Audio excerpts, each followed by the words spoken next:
section, I'll be presenting on food loss and waste and food donation in Mongolia. And as was mentioned, I'm at Harvard Law School currently. I'm in my second year. And in the second year, you can take clinics. So you participate in different legal projects, one of which is the Food Law and Policy Clinic.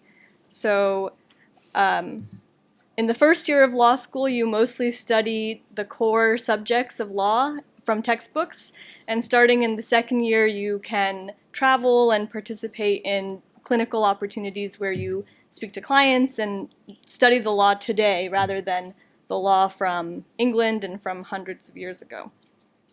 So with the Food Law and Policy Clinic, this is the only clinic of its kind in the US. It's the only legal study of food as an arena of the legal field. And it looks into nutrition and access, the Farm Bill, all aspects of the law that relates to food. So specifically, what is food loss and waste to begin with? Of all of the food that is produced on the globe for human consumption, about 33%, so for every 3 apples, 1 apple is thrown away in the end. So this goes from when food is produced in the field, commodity prices or weather or just shortage of people may end up having to leave food in the field, even though it's safe for consumption, fresh. Farmers may choose to never pick food up off the ground or the field. You also see it in grocery stores, in restaurants, food that isn't as fresh or needs to be moved or can't be refrigerated will get thrown away in the middle of the chain. And obviously, if you have children or you cook at home, you know that often food you buy no one wants to eat, or it gets stuck in the back of your fridge, or you don't know how to cook it, and for whatever reason, it gets thrown away. Why is it important that food that we are putting money, resources, water, human labor into, why is it important that food gets thrown away? In sum, around the globe, 1.3 billion tons, when all of us have children or are on the field, all of that food ends up being 1.3 billion tons. And around the world, that 1.3 billion tons has a lot of impacts. So one of these impacts is that of the land we use around the world to create food, almost 30% is just basically wasted. So of the food that's grown, a third is wasted. About 30% of the land, that land could have been used for something else, is essentially what it means. A lot of people talk about climate change and greenhouse gases. This is food that is produced for human consumption that is then thrown away and decomposes in landfills. So because produce and fruits, vegetables, all of those things, as they decompose, produce gas, that gas is contributing to global warming unnecessarily because that food was supposed to be eaten and instead is in a landfill. This has an annual cost around the world of $940 billion. Again, that's because it takes a lot of money to create food. It takes water, labor. If you imagine all of the trucks that are carrying food around, when all of it goes to a landfill, that has a lot of costs for everyone in the supply chain.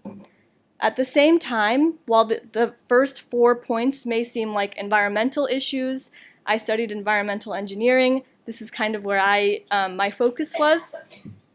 Beyond the environmental impact, there's a real paradox of people who are really hungry around the globe. So 820 million people around the world aren't getting the nutrients that they need. And around the globe, 1 in 9 people are not sure where they may get their next meal. They may not know how to feed their children. So on the one hand, you have a lot of food that's safe, healthy, nutritious, that can be eaten going in the trash. And on the other, you have a lot of hungry people. So from the environmental standpoint, even if you think of it just from the environmental standpoint, food donation is near the top of the food recovery hierarchy. So if you have food loss and food waste, those just mean loss is in the earlier part of the supply chain and waste is often at the end of the supply chain, at the restaurant, at your home. The first kind of strategy to reduce food that's in a landfill is produce less food. Don't create so much food if you don't need it. As an example, in the US, there are a couple commodities, corn, wheat, that the US government pays farmers to create, even if the market isn't there. So you might want to get rid of those types of programs that ensure farmers money even when they may not be able to sell their food. The second is, if the food is safe, you want it to go to someone who can eat it before you go down the pyramid. And so that goes with food donation, food banks, a lot of churches, monasteries. There are all types of culturally accepted institutions, homeless shelters. Those types of places allow for people who are insecure in their food to have free or very reduced prices for their food. Next, you can imagine that if humans don't want to eat something, maybe animals can eat the same food. So instead of having food that is created and grown just to feed animals, you might imagine that food that was supposed to go to humans could go to the animals instead. Next, you can create energy from food. So as an example, Disneyland actually takes all of the food that people don't eat and they turn it into natural gas, so they don't buy gas, and they put it into their own buses. So if you go to Disney World in Florida, all of their buses are run on gas that they created from their own food. So if you waste your food at Disney World, it's okay because you can use it as gas. Next, composting. A lot of the problems that we have in the US and in developed countries come from fertilizer that has nitrogen and other resources in it. And so food naturally has those resources. And so you can imagine, instead of buying pesticide or fertilizer, you can use really organic fertilizer, which is compost. And finally, even if you have all of these programs implemented, you may still have food that has to go to the landfill. But the point of it is you want as little of the food to go to the landfill as possible. And in some places, in France, in Massachusetts, in different countries and local governments, there are heavy penalties for putting any organic waste in the trash. So grocery stores and larger, more industrial businesses pay a heavy tax or penalties, or actually will not get permits if they throw food into the trash. So why is this related to the law? This seems like it's related to nutrition and access or environmental issues. The ways that the law comes in are mostly in these 4 areas. The first is, when you live in a country like the US or all parts of Europe, you imagine that food safety, you feel pretty sure that when you go to Whole Foods or Trader Joe's and you get some packaged good, you're not going to get sick from it. And that's because there are a whole slew of laws that protect consumers so that if they get sick, there's going to be some type of repercussion. And because of that, there are a lot of laws that make people not want to donate their food, because donated food may not be as safe as food that you purchase. And so there are all types of laws that protect food, so these laws either have to change to allow for food donation, or a new food donation law in some countries is the way that they address food safety. Date labeling. I'm sure everyone has checked in their fridge, when did this milk go bad? How long can I keep a carrot for? All of these date labeling systems around the world, there is no unified system. In the US, you can see use by, produced, consume by, safe before. I can't even list how many examples there are. As a consumer, you don't know what that date means. Does it mean after the date is passed, you will get sick if you eat it? Mostly, it doesn't mean that. And when we spoke to grocers and manufacturers, people will say, that box of pasta, we are legally obligated to put an expiration date. But if you want to know the truth, it's probably safe for 10 years.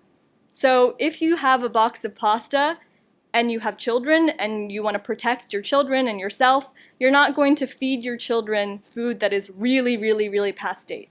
Even though the people who make the food, who put the labels on the food, often will tell you, if they could tell you, that it's mostly safe after that date. Liability is probably the core of the law. especially in the US. People sue people a lot here. And so liability is the body of law that tells you who is going to be responsible for what. If you get sick, who can you sue? Who will pay for your medical expenses? Who will pay for your emotional damage? Who will pay for any type of suffering you have experienced? Finally, tax incentives. There are really complicated legal codes that give people deductions, write-offs, credits if you donate. So as I'm sure you might know, certain charitable donations are deductible in the US tax code, but there are countries that actually allow for people who donate their food to almost essentially recover the full cost of that food from their taxes, so from the government, instead of from a consumer. Okay, so just to very quickly recap the 4 areas: food safety, how do I know which laws apply to me as a donor or as a food bank rather than someone who's buying food. Those are often separate or should be separate. Okay, date labeling, this is actually a really, really big reason that people waste food unnecessarily, because the food is still safe, but the date label, you think that that means something official, and so you throw away your food. Liability, who's responsible? When I transfer the food, does that mean I transfer responsibility? And then you have, in several places, Argentina most recently, and the US famously, you have Good Samaritan laws. That means that in every part of the product chain, the food chain, if someone donates in good faith, they follow all the laws, they genuinely believe the food is safe, and someone gets sick, then there's no liability, meaning they cannot be sued. Finally, tax incentives, or actually there are some barriers. Does the government want to incentivize food donation? Will they provide deductions or credits? And in some countries, not the US, there's a value-added tax. So every time you sell something, there's an additional tax. If you throw away food, you actually don't have to pay the value-added tax. But if you donate, there's still value to the food, and so you have to pay it. And so many countries get rid of that. This presentation is about Mongolia, but before we get to Mongolia, I'm just going to take you on a quick tour around the world. Because the Food Law Clinic has been working on this as a 2-year project, there are 15 countries that the clinic is working on. Mongolia is not one of those countries, but I participated on that project, so I traveled to several of them. And so I just want to show you, before I show you the Mongolia numbers, I want to show you some of the global numbers. So in the US, 62.5 million tons. Again, these numbers are really hard to imagine. What's a ton of food? What's a million tons of food? But as you see the other countries, you can kind of see what the scale is. So 62.5 million tons are wasted. It's about 1/3 of food produced. Again, if you imagine going into a grocery store and 1/3 of that food will go to the trash, it seems like a really big problem. 11.1% of people are food insecure. There are actually different types. There's undernourished, insecure, severely insecure. Those are kind of the verbiage that's used. And then notably in the US has the longest Good Samaritan Act. So in this respect, people are really incentivized to donate because they feel really protected, that if they follow all the laws, they'll not be held responsible, legally responsible. Next, Mexico. So I went to Mexico for 2 days in November, and there they have 20 million tons of food wasted per year. A really big problem in Mexico is that a lot of their food is exported. It's a really good climate for growing. If you've gotten oranges, avocados, in the US market, a lot of our food comes from Mexico, and almost 30% of people in Mexico are food insecure. So a place that is producing a lot of food for the globe has their own citizens often food insecure. And in Mexico, in the US, there is no federal food donation law. And in Mexico, they have some proposed laws. But there is a long-standing food bank. This is a picture of us at their office, where they have been donating food successfully, receiving food successfully for many years. So in each country, we wrote a legal guide, and then we also wrote policy recommendations and provided technical assistance. Next, Peru, where I went in January. In Peru, 9 million tons are wasted. So if you remember, in the US, it was 60 million tons. In Mexico, it was 20 million tons. In Peru, it's 9 million tons. Peru's export market isn't as big as Mexico. And there they have 8.8% food insecure, so much lower than Mexico, 28%, and about the same as the US, actually, 11%. And here in Peru, they actually have 2 food donation laws. It's quite rare for countries to have 2. But one is on food donation, and it's from the social ministry, so that's really about feeding people who are hungry. And one is about food loss and food waste. That's from the Ministry of Agriculture and Environment. And actually, shockingly, the food waste law doesn't have the word food donation in it. And the food donation law doesn't talk about the food waste law. So something really interesting we got to do was meet with the Ministry of Agriculture, of Environment, and the Social Ministry in one room. And because we're from Harvard and we're writing this guide, they were happy to meet with us. And the proposed regulations that implement these laws, because of our meeting, will actually talk about the 2 laws together. So that's one success we've had in Peru so far. And in Peru, in Mongolia, there's the Zakh. In Peru, I thought we were going to go to the Zakh, the market. And in Mongolia, the Zakh is like really crazy. I don't know how many people have been.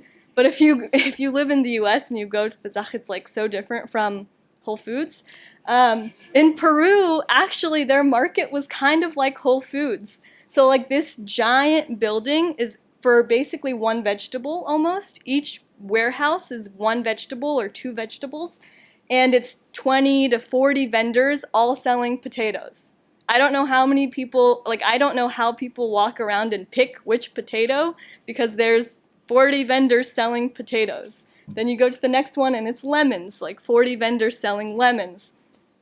As you can imagine, there's a lot of waste here. They have trash bins in every aisle because every day you want to sell your best product. So if you have 2-day-old lemons, you're not going to sell your 2-day-old lemons. You're going to sell the new lemons. So those 2-day-old lemons, fresh, nutritious, healthy, get thrown away. So the food bank in Peru is very new, but they have had immense success in the last year at the wholesale market. They recover over 400 tons of food in the last 6 months.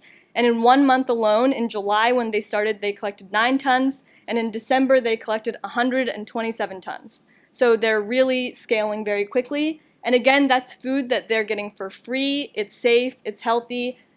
They're really run by volunteers. A lot of churches come to help. They send their volunteers. And just that morning that we were there, this is all of the food that will go to charities to feed people who are hungry and unable to buy their own food. So if you look, this looks like food that could be going to Whole Foods. Like, it looks really fresh. It looks unblemished. Nothing is spoiling. It really shows you that this food should not be wasted, should not be put in the trash. Okay, the last country I visited, and before I go to the Mongolia information, is Colombia. Colombia, 9.7 million tons wasted, so much lower than Mexico and the US, and similar to Peru. 54% of people are food insecure. So 1 in 2 people are not secure in where they'll get nutritious food. In Colombia, they have a law, a brand new law, 2019, that is specifically for promoting food donation as a policy to help against food loss and waste. So again, like Peru, in Colombia, their law doesn't have regulations yet. So I guess legally, something I didn't know before law school, if you have a law, it means nothing unless there are regulations. So what does the law actually do? Who's responsible? What should you do? Those things you need regulations for. We were actually able to meet with all of the ministries that are going to implement this law. We went to essentially the White House in Bogota, the presidential palace, and met with the First Lady's team. And Harvard Law School will be helping them draft their regulations. So that's a really exciting part of this project. We went to Medellin, and we saw all of these volunteers who help.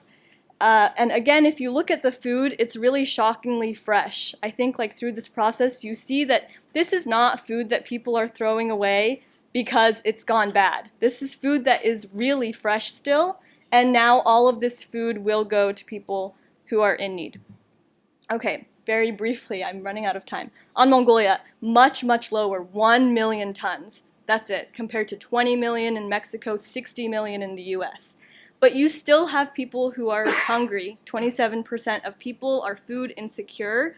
In children, you have 10% of children under the age of 5 whose growth is stunted because they don't have the nutrients they need. On the other hand, you have 10% of children who are overweight. So this is a problem that is not just about food access, but about nutrition. What food is safe to eat, but what food is also nutritious and healthy for you. Okay, in Mongolia, does food donation even exist?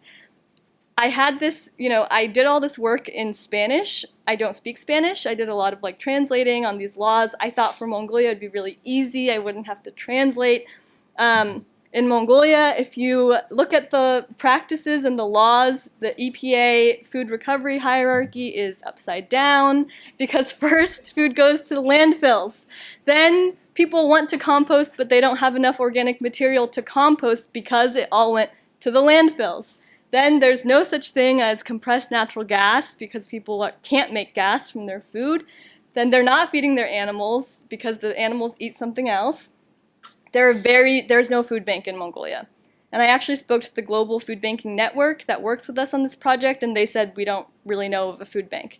There have been, I found a Facebook page that doesn't seem to be active anymore, and there's a monastery and there's a church that feed people who are hungry.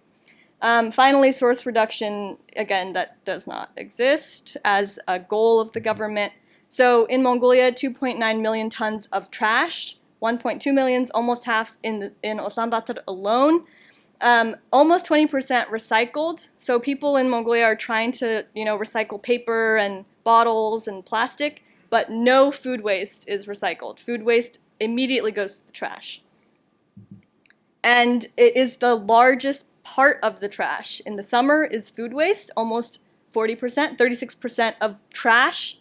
All trash is just food. And again, most of that is probably still safe to eat. And in the winter, the only reason it's second is because it's so cold. People are throwing away coal ash. If not for coal ash, if Mongolia solved that problem, again, the biggest piece of waste would be food. This is a huge justice issue. The people who live next to landfills are the people who are hungry.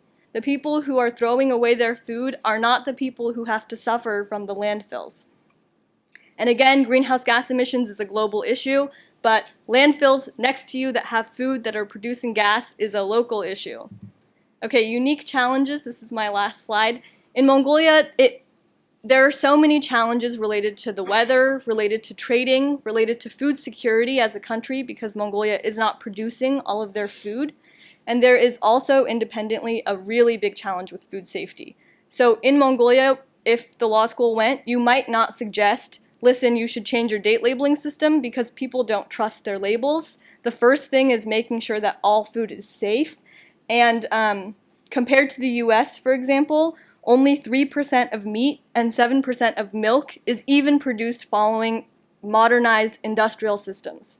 So these are big challenges that are really local to Mongolia, but can learn a lot from the food safety, food donation, and food waste reduction programs around the world. Thank you.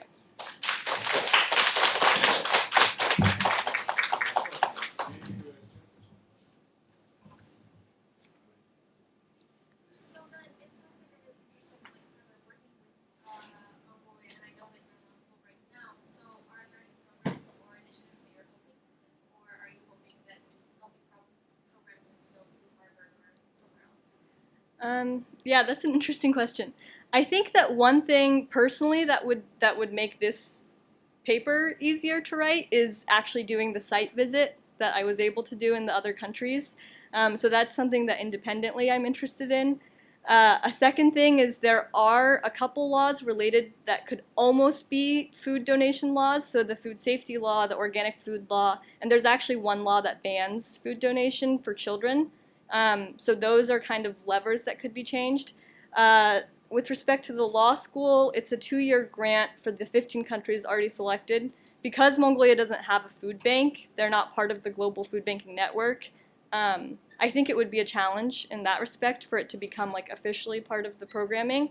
But interestingly, FAOs Food and Agriculture Organization, their global projects that are focused in Mongolia actually have primary goals of marketing, labeling on the food side, and nutrition, hunger eradication, again on the access side, and then environmental sustainability on the environmental side. So the the international efforts in Mongolia, similar to Peru almost, are attacking the problem from two ends and could be combined. How did you get the numbers for food waste? And are those numbers primarily in Ulaanbaatar? What about rural? Because lifestyle is completely different. Yeah. Self-sustaining pastoral life. Yeah. The urban center, depending on different sources. And that factor those numbers. Yeah, the waste numbers are mostly from Ulaanbaatar because those are where the big landfills are. And then some of the numbers are from FAO, and this is a problem in every country we work in where FAO is an international organization. What does it stand for? Food and Agricultural Organization, I think. And they produce numbers for every country, but in India, for example, some of my colleagues went to India in January. Everyone in India said FAO's numbers are wrong, and then they asked for the real numbers, and they're like, oh, we don't know. So the problem, I think, is people don't have their own numbers, but they don't want you to trust FAO's numbers. So then there's no numbers anywhere. You just mentioned that Mongolia does not have food bank. So what are the ways that we help Mongolia have a food bank? Yeah, I think that, the biggest answer is money. I think it's not that people don't want to reduce food waste. It's not that people don't want to feed people who are hungry. But either the Mongolian government, there are a lot of governments that provide grants. So Mexico's government actually helps fund their food bank. And the food bank has actually improved food safety in Mexico more than the government's own programs because they are able to add refrigeration, they're able to add cold chain management. So from the moment the food is harvested till it ends up on your plate, it's appropriately refrigerated and transported. Government grants are one big way, and then second, international organizations. So as I briefly mentioned, FAO's primary goals in Mongolia related to this area are sustainability on the environmental side and then nutrition, and the two could be connected, and so some of that grant money could go to food banks. It may be a little off topic, but I have a question about Mongolia in terms of, does the culture exist of, to support the food bank idea, of giving, right? Of taking care of the ones who are hungry. And I know there are a lot of drives in terms of trying to help out recently with coats and hats and gloves and so forth. But overall, in terms of when it comes to food, especially the camp, does it exist? Yeah, I think that an interesting part of this project is that in every country you can have a different motivator. So in Peru, all of the vendors we spoke to said we don't care about taxes, we don't care about getting money back from the government. They're really Catholic because of colonialism. They really religiously care about feeding people who are hungry. In Colombia and in Mexico, they said, we want to see the money. Give us tax breaks. It's, sorry that people are hungry, but we're a business. If we can't sell our food, we need another reason to not throw it away. So in those ways, I'm not sure culturally in Mongolia whether, for example, a grocery store wants to give away food for free that it could have sold. But if that's the case, there are a lot of different arguments you can make.